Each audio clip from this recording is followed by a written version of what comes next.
Okay, good morning, students. Myself, Radhisham sir. Today I am going to start a new chapter or the second chapter of the Geography Agriculture. Dear children, it is the second chapter of the first semester essay first exam. This chapter is coming. The chapter of agriculture I explained 2 or 3 times, and I have sent the video also, and I explained in the online classes also. But today I am sending and explaining the question answers Hindi and English. I will tell you about the meaning of this question answer in Hindi and English, as well as total full information I will send you. Dear children, it is very important chapter for general way also. You will listen carefully. My first question is the what is agriculture?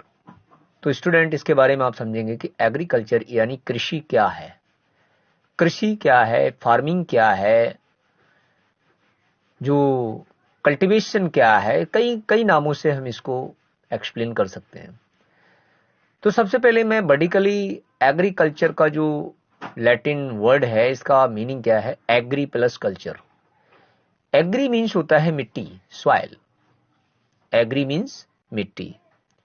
तो agree means मिट्टी होता है. इस agree मिट्टी को culture means होता है cultivate करना. कल्टीवेट का मतलब है जुताई, खुदाई, पलट कर तोड़ना, भुरभुरा बनाना. मिट्टी को एग्रीकल्चर यानी कृषि योग्य बनाना. मिट्टी को जो है कृषि योग्य बनाना. किसी प्रकार की कोई भी फसल को पैदा करने के लिए हमें पहले मिट्टी को कल्टीवेट करना पड़ता है. उसको जोतना, खोदना और उसको तोड़ना और उसको पलटना पड़ता है, उसको रेर करना पड़ता है. तब वो मिट्टी हमारी जो है उस एग्रीकल्चर के लेवल की होती है. ठीक है. तो आज इसी परिप्रेक्ष्य पर बात करेंगे हम एग्रीकल्चर के. तो एग्रीकल्चर एक प्रकार का प्राइमरी ऑक्यूपेशन है ह्यूमन बीइंग का. प्राइमरी ऑक्यूपेशन, इसको ऑक्यूपेशन क्यों कहा गया है? क्योंकि ये हमारा पैदाइशी या जन्मजात एक ऑक्यूपेशन माना जाता है. मनुष्य सबसे पहले जब पैदा हुआ, इस दुनिया में आया, उसने सबसे पहले क्या सीखा? To grow the crops. सबसे पहले उसने एग्रीकल्चर करना वर्क सीखा. सबसे पहले उसके दिमाग में एग्रीकल्चर आया. उसने देखा कि दुनिया में अगर कोई चीज पैदा होती है तो जमीन से होती है. अब थोड़ा इतिहास की तरफ अगर चलें, हम हिस्ट्री की तरफ चलें, तो मनुष्य पहले, हमारा इतिहास बताता है कि human being was living in the forest area. कहां? जंगलों में रहता था. कच्चा मांस, फल फूल आदि चीजों को खाकर अपना जीवन यापन करता था. कुछ समय के बाद जब ये कंदमूल, फलों आदि अनाजों को खाकर अपना जीवन यापन करता था, उस समय जब जंगलों में भटक रहा था, तो एक ही प्रकार के जब अनाज जब वो खाता था, उसके बाद कुछ खाने के बाद उसके बीज उसी पेड़ के नीचे उगते थे और उगने के बाद उसी शक्ल का दूसरा पेड़ फिर पैदा होता था. मनुष्य के दिमाग में आया कि इसके बीज डालने से जो है वो दूसरे पेड़ उग जाते हैं. धीरे धीरे उसने उन पेड़ों के कुछ बीजों को लिया और उन बीजों को लेने के बाद जो ग्रेन्स थे, उनको ग्रेन्स को जमीन में डाल दिया. कैसे करके? कुछ खुदाई करके. खुदाई करने के बाद वो सारे बीज जब डाले तो वास्तविकता आदि मानव की सोच, आदि मानव का जो दिमाग था, वो बिल्कुल सही स्टैटिक पॉइंट पर पहुंच गया. उसको जानकारी हुई कि जो बीज, हम अगर कोई भी बीज डालते हैं, कोई भी अनाज अगर जमीन में डाला जाता है तो वो उग आता है, यानी ग्रो होता है. इससे उसके दिमाग में धीरे धीरे एग्रीकल्चर का विचार आया और उसने ये अनाज, फिर दूसरे फल, सब्जी आदि का उत्पादन करना शुरू कर दिया। और एग्रीकल्चर ही एक ऐसा साधन था जो आज मनुष्य अपने घर, बस्तियां और बाड़ी बनाकर एक स्थान पर रह रहा है। ये जंगल घरों का निर्माण, बड़े शहरों का निर्माण और विलेज गांवों का निर्माण आदि, जो कम्युनिटी का जो गठन हुआ है, निर्माण हुआ है, जो एक कम्युनिटी वे में मनुष्य ने रहना स्थान स्टार्ट किया है, जो एक ही स्थान पर लंबे समय तक रहना स्टार्ट किया है, वो केवल और केवल उनका मेन ऑक्यूपेशन क्या था? एग्रीकल्चर। धीरे धीरे मनुष्य नदियों के किनारे बसना शुरू हुआ और उससे उसको पानी और वादी की सुविधा मिली, और इस सुविधा से वो नदियों के किनारे रहना शुरू किया। और आज धीरे धीरे आपने ये भी देखा होगा कि जितने बड़े महानगर हैं वो सब कहाँ हैं? नदियों के किनारे, किसी ना किसी नदी के किनारे बसे हुए हैं। हजारों साल पहले यही बड़े नगर एक छोटे से समुदाय, कबीला, एक कम्युनिटी के रूप में निवास किया करते थे। यहां पर भी एग्रीकल्चर हुआ करता था। तो एग्रीकल्चर का मतलब यही हुआ कि इसीलिए इसको प्राइमरी एक्टिविटी कहा जाता है, यानी प्राथमिक जो हमारा साधन है, जो हमारा इंसान का जो प्राथमिक एक प्रकार से प्रथम जो धंधा है, जो मेन धंधा है उसकी लाइफ का, वो है उसका एग्रीकल्चर, जिस पर पूरा देश, पूरा संसार, पूरा समाज, पूरी दुनिया, जीवन समुदाय आदि सभी जीव जंतु इसी पर टिके हुए हैं। जो आज जो हमारा भरण पोषण होता है वो सब डिपेंड करता है एग्रीकल्चर पर।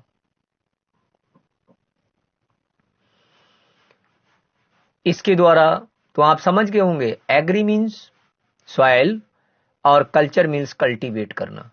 मिट्टी को जोत खोद कर, भुरभुरा बनाकर उसको फसल के योग्य बनाना, ये कल्टीवेशन कहलाता है। इसको इंग्लिश में कल्टीवेट, हिंदी में से कृषि कार्य कहा जाता है, कृषि। साधारण भाषा में इसको हम फार्मिंग के भी रूप में जानते हैं। इसमें इसके द्वारा क्या क्या उत्पादन किया जा सकता है? क्रॉप्स यानी फसलें, फल, सब्जियां, फूल, और इसी के साथ मानव ने धीरे धीरे कुछ पशुपालन करना भी सीख लिया था।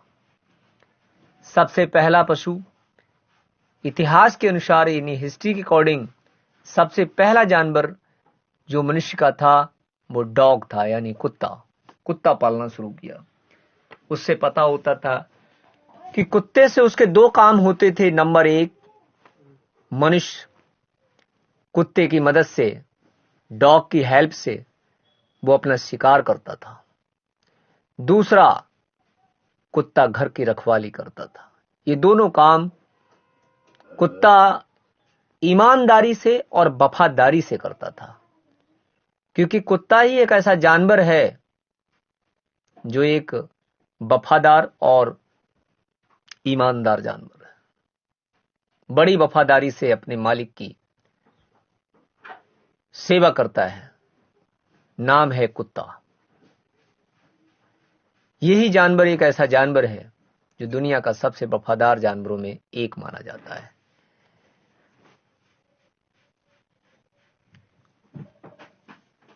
क्वेश्चन नंबर सेकंड,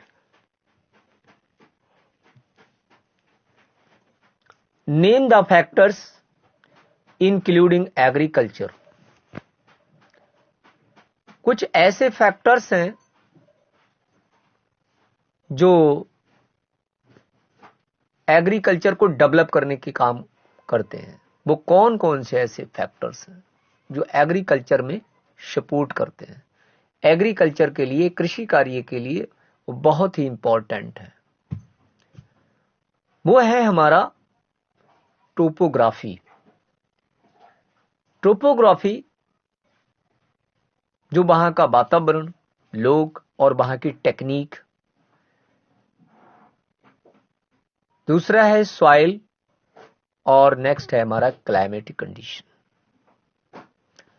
मिट्टी, वहां की जलवायु, वहां की टोपोग्राफी आदि, these are three factors are very favorable for or better for agriculture.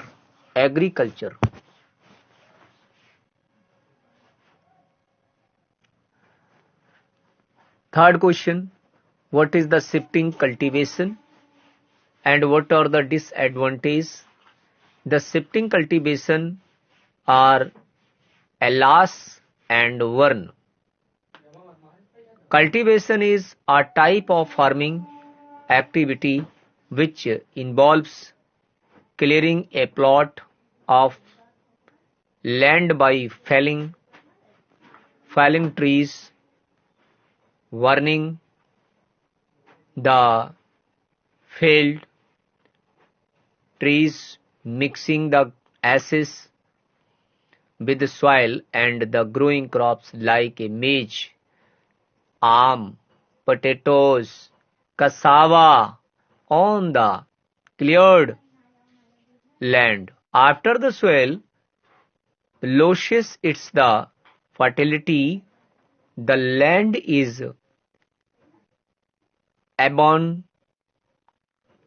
abundant and the cultivators moves on to the new plots. Transfer agriculture के नाम से जानी जाने वाली शिफ्टिंग एग्रीकल्चर या कल्टीवेशन कहलाता है। मोस्टली ये जंगलों में पेड़ों को काटकर वहां की खरपतवार यानी वीडिंग्स को जलाकर और उसको मिट्टी में मिला देने के बाद वहां पर जो प्लॉट, जो खेती, जो फील्ड तैयार होता था और उसको शिफ्टिंग एग्रीकल्चर का नाम दिया गया। शिफ्टिंग कल्टीवेशन जो एक स्थान से दूसरे स्थान ट्रांसफर करके प्लॉटों को किया जाता था। अब इसमें डिसएडवांटेज क्या है? वो है कि नंबर 1 डिफॉरेस्टेशन। इसमें जंगलों की कटाई, पेड़ पौधों का ह्रास होता था, जंगल काट दिए जाते हैं, खरपतवार वेजिटेशन नष्ट होता है, जिससे देश के अंदर या हमारे पर्यावरण, हमारे वायुमंडल का जो क्लाइमेटिक कंडीशन, जो वहां का एटमॉस्फेयर है वो रिड्यूस होता है और ग्लोबल वार्मिंग बढ़ने का डर रहता है। After some time the land losses the fertility, और कुछ समय के बाद उस जगह की जो फर्टिलाइजेशन पावर है वो खत्म हो जाती है, यानी वहां पर फर्टिलाइजेशन पावर जो नहीं रहती है, उसकी उर्वरा शक्ति खत्म हो जाती है। Small patches of the cultivation which is the insufficient for the feeding a large population। ठीक है। What is the plantation agriculture? Plantation agriculture का मतलब क्या है? प्लांटेशन पौधरोपण कृषि कार्य है, कृषि प्रक्रिया। पौधरोपण, प्लांटेशन का मतलब है पौधों को उठाकर दूसरी जगह पर उसको प्लांटेशन करना, यानी पौध लगाकर एग्रीकल्चर करना। जैसे मान लीजिए पैडी प्लांटेशन होता है। पैडी जो धान होता है, धान का जो एग्रीकल्चरिंग या एग्रीकल्चर होता है वो प्लांटेशन विधि के द्वारा होता है। उसको सोइंग विधि, सोइंग एग्रीकल्चर नहीं है। गेहूं, the wheat is the sowing agriculture. गेहूं को बोकर यानी बोया जाता है, जबकि धान को प्लांटेशन किया जाता है। उसकी पहले क्या होता है कि उसकी जो सैपलिंग होती है, और सैपलिंग को पहले सैपलिंग प्रिपेयर होती है, उसकी सैपलिंग, उसके बाद उसको after then uprooted the sapling, then the sapling planted in the field, like this type agriculture called is plantation agriculture। इस प्रकार की जो एग्रीकल्चर है वो प्लांटेशन एग्रीकल्चर कहलाता है। It is type of commercial farming while a single crop of tea, coffee, sugarcane, cashew, rubber, banana grows, cotton and आदि प्रकार की जो प्लांटेशन एग्रीकल्चर है इसको ये कमर्शियल पर्पस भी किया जाता है। धान को इसलिए नहीं बताया कि धान का मोस्टली कमर्शियल पर्पस नहीं होता है, वो मोस्टली ईटेबल पर्पस के लिए भी यूज होता है। A large amount of the labour and capital is required to this types of farming. इस प्रकार की एग्रीकल्चर करने के लिए, कृषि करने के लिए हमको भारी मात्रा में पैसे की आवश्यकता होती है। The produce is the either proceed on the farm itself or in the nearby factors, and major plantations are found in the tropical regions of the world like a rubber in Malaysia, coffee in Brazil, T in India and Sri Lanka. ये विश्व में दो ऐसे देश हैं जिसमें सबसे ज्यादा भारी मात्रा में चाय का उत्पादन होता है। दीज कंट्रीज लाइक इंडिया और श्रीलंका। विश्व के जो दो देश हैं, leading producer of rubber in world Malaysia and coffee Brazil. सबसे भारी मात्रा में अफ्रीका के ब्राजील कंट्री में कॉफी का सबसे अधिक भारी मात्रा में उत्पादन होता है। Name the fibre crops and name the climatic condition require for the their growth. दूसरा पॉइंट होता है फाइबर। फाइबर मीन्स होता है जिनसे कपड़े, बोरी बिस्तरे या ब्रूम, झाड़ू आदि तैयार की जाती हैं। ये कहां पर होती है, किस प्रकार की क्रॉप्स होती है, और जैसे कॉटन है, ये सब क्या है, फाइबरिक क्रॉप्स हैं। इनका उत्पादन मोस्टली जो है वो किस क्लाइमेट में किया जाता है? तो सबसे पहले आता है जूट। जूट एंड कॉटन, ये दो प्रकार की ऐसी फसलें हैं जिनका उत्पादन जो फाइबरिक क्रॉप्स के नाम से जानी जाती है। The climatic condition required for their growth, इनके लिए उत्पादन करने के लिए इनको किस प्रकार के क्लाइमेट की रिक्वायरमेंट होती है? जैसे jute, golden fibre, high temperature more than 25 degree Celsius, heavy rainfall. इनके लिए नंबर 1 जो जूट होता है उसको ये गोल्डन फाइबर कहलाता है। कभी कभी आता है कि which crop is called golden fibre, which fibre is called the golden fibre. ऐसा कौन सा फाइबर है जिसको गोल्डन फाइबर कहा जाता है? वो है हमारा जूट। तो जूट जो है वो एक गोल्डन फाइबर के नाम से जाना जाता है।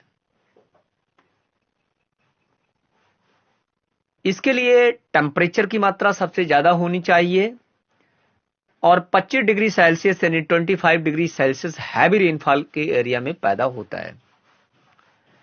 दूसरा, heavy warm and humid climatic condition होती है।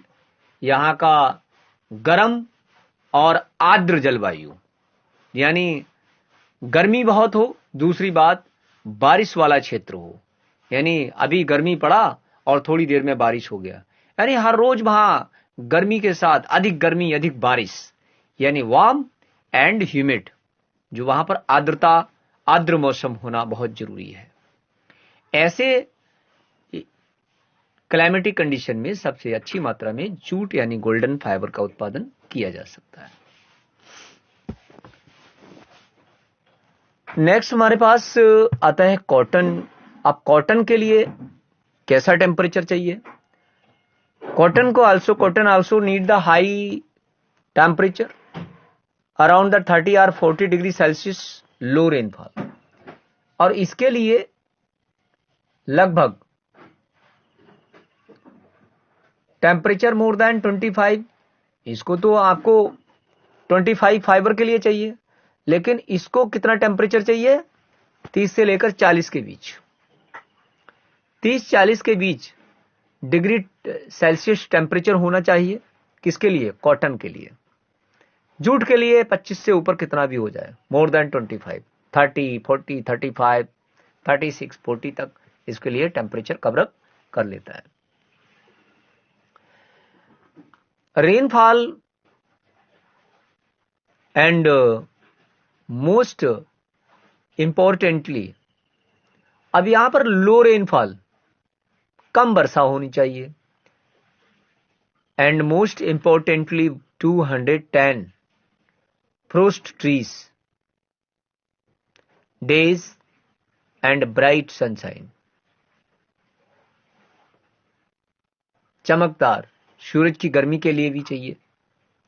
It means lot of cloud free Sunny days, बादल नहीं होने चाहिए, इसके लिए बहुत कम बारिश की जरूरत होती है, और मोस्टली कपास, काली मिट्टी यहाँ की जो मिट्टी होती है, यहाँ का जो मिट्टी का जो लेवल है, वो ब्लैक सॉइल में सबसे अच्छी मात्रा में इसका उत्पादन किया जा सकता है। जैसे दो ही फसलें हैं ब्लैक सॉइल के लिए सबसे ज्यादा सुटेबल, गन्ना यानी शुगर केन और कॉटन। ये दो प्रकार की जो फसलें हैं ये भारी मात्रा में ब्लैक सॉइल के लिए, ये इनके लिए ब्लैक सॉइल यानी बहुत इंपॉर्टेंट माना जाता है। ठीक है,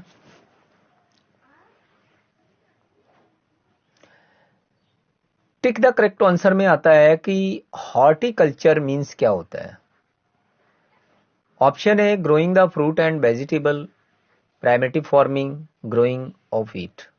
हॉर्टिकल्चर में बेटा इसका ऑप्शन, सही ऑप्शन होगा growing the fruit and vegetable, horticulture. Golden fibre जैसे अभी पढ़ाया कि गोल्डन फाइबर क्या होता है, तो आप इसको जूट लगाएंगे।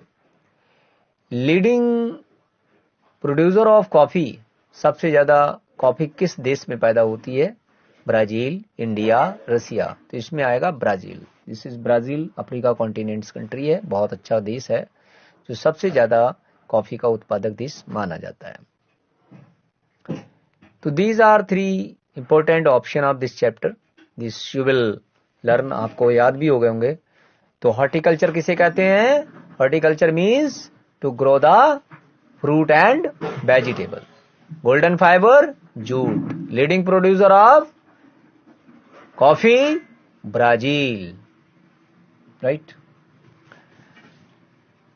Next, in India agriculture is the primary activity. Bharat का जो कृषि कार्य है वो सबसे ज्यादा एक मुख्य व्यवसाय और मुख्य धंधा है। 2/3 of the Indian population is the dependent upon the agriculture. Hence, in India, agriculture is the primary activity.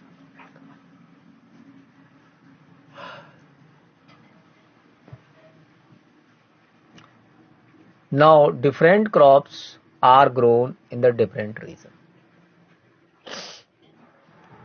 कैसे सिद्ध होता है कि विभिन्न प्रकार की फसलें विभिन्न प्रकार के जो राज्यों में, क्षेत्रों में पैदा की जाती हैं?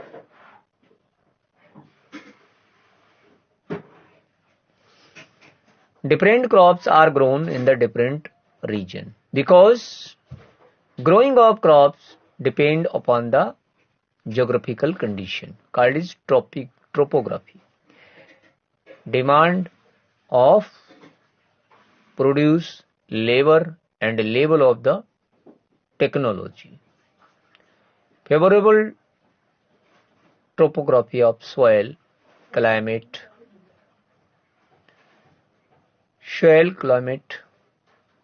also play and the important role of the selection of crops to grow that in area. Next आता है प्राइमरी एक्टिविटी और टेरिशरी एक्टिविटी। डिफरेंस बताना है आपको।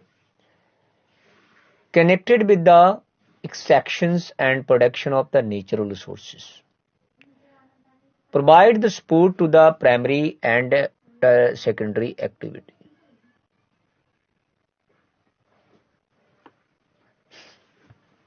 Example agriculture and fishing, service such as the banking and transportation. Subsistence farming and intensive farming. Subsistence, practiced to meet the needs of the farmer's family, involves the use of the low levels of technology and household labor for production of this small output.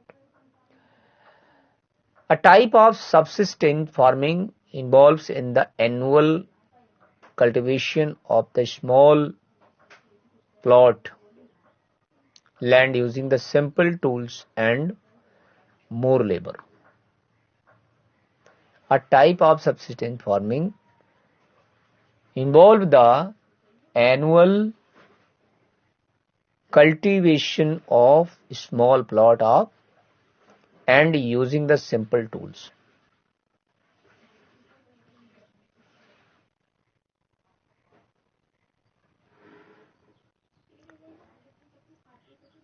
and this